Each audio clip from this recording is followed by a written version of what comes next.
بسم اللہ الرحمن الرحیم۔ السلام علیکم۔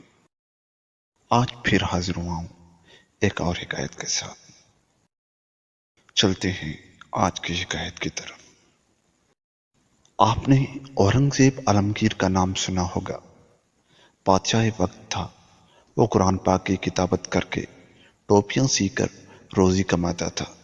سرکاری خزانے سے اپنے لیے کچھ حاصل نہ کرتا تھا۔ ان کا ایک واقعہ حاضر خدمت ہے۔ اورنگزیب عالمگیر کے استاد محترم کا نام ملا احمد جیون تھا۔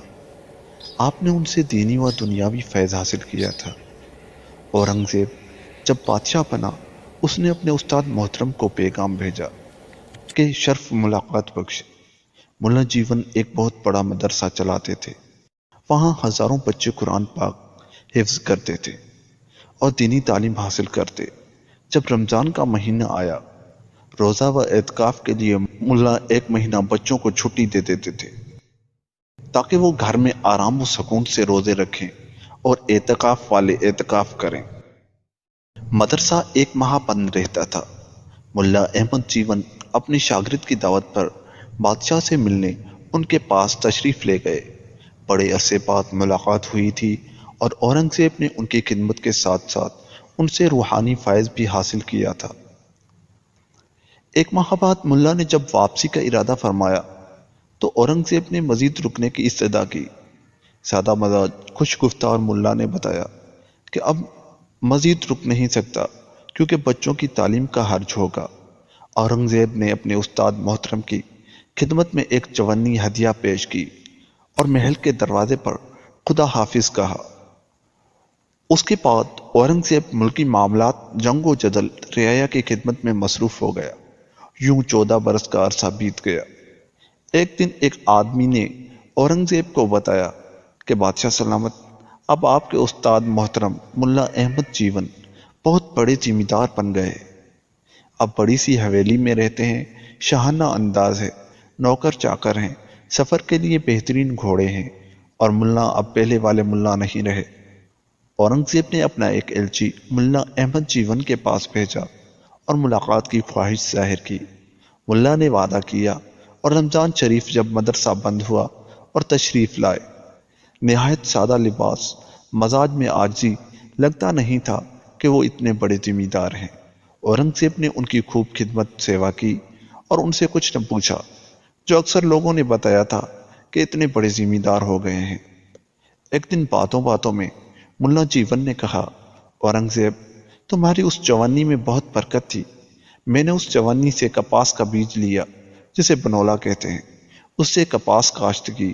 اللہ نے اتنی برکت دی کہ بیان سے باہر۔ چند سالوں میں اللہ تعالیٰ نے بہت کچھ دیا، بہت کرم کیا۔ اس پر اورنگزیب نے عرض کی، استاد محترم، وہ جوانی رزق حلال سے کمائی تھی۔ اس پر اورنگزیب نے ایک ایلچی چاندنی چوک میں ایک ہندو بنیا کے پاس بھیجا اور اسے کہا کہ وہ فلاں سال کے حساب کتاب والا رجسٹر لیتا آئے۔ ایلچی نے جب اس ہندو بنیا، جس کا نام اتم چند تھا، کو بادشاہ کا حکم سنایا، وہ کھاتا لیے ہانپتا کانپتا بادشاہ کے حضور حاضر ہو گیا۔ اورنگزیب نے کہا کہ وہ فلاں سال کے فلاں مہینے اور فلاں دن کا کھاتا دیکھے اور حساب کتاب کا بتائے۔ اس پر اتم چند کو کچھ حوصلہ ہوا، اس نے کھاتا کھولا اور درجے تفصیل بتانے لگا۔ ملا احمد جیون اور بادشاہ اس کی تفصیل سننے لگے۔ ایک جگہ پر آ کر اتم چند خاموش ہو گیا۔ کیا ہوا؟ بادشاہ سلامت، ایک جوانی کسی کو مزدوری میں دی مگر مزدور کا نام نہیں پوچھ سکا۔ اگر اجازت ہو، کچھ تفصیل یاد ہے وہ عرض کروں۔ بادشاہ نے اجازت دی۔ اس پر اتم چند نے کہا، بادشاہ سلامت، اس رات مسلح دار بارش ہوئی، میرے گھر میں پانی بھر گیا، میرے کمرے کی چھت ٹپکنے لگی تھی، میں بہت پریشان ہوا۔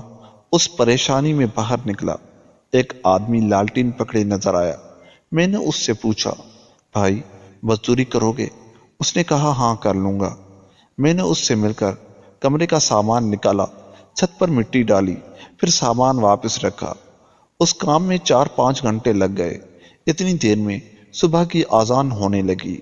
اس پر اس مزدور نے کہا، سیٹھ صاحب، آپ کا کام ہو گیا، مجھے اجازت دے، میں نے جلدی سے جیب میں ہاتھ ڈالا۔ جیب میں صرف 54 تھی۔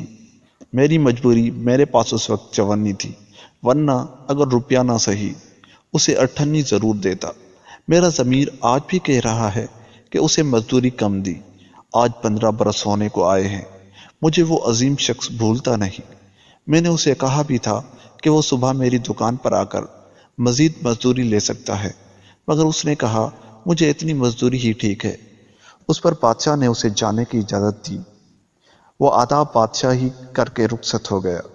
جب سیٹھ اتم چند چلا گیا تو اورنگزیب نے کہا، استاد محترم، میں بھیس بدل کر اکثر گلیوں بازاروں میں جاتا ہوں اور عوام کی خبر گیری کے لیے اس دن بارش میں لالٹین لیے کھڑا تھا کہ سیٹھ اتم چند نے مجھے مزدوری کے لیے کہا، اور یہ 54 اس کی مزدوری تھی۔ اس پر ملا احمد جیون نے کہا، مجھے یقین تھا کہ یہ رزق حلال ہے، ورنہ اتنا پھل، اتنی برکت کسی اور دولت میں کہاں۔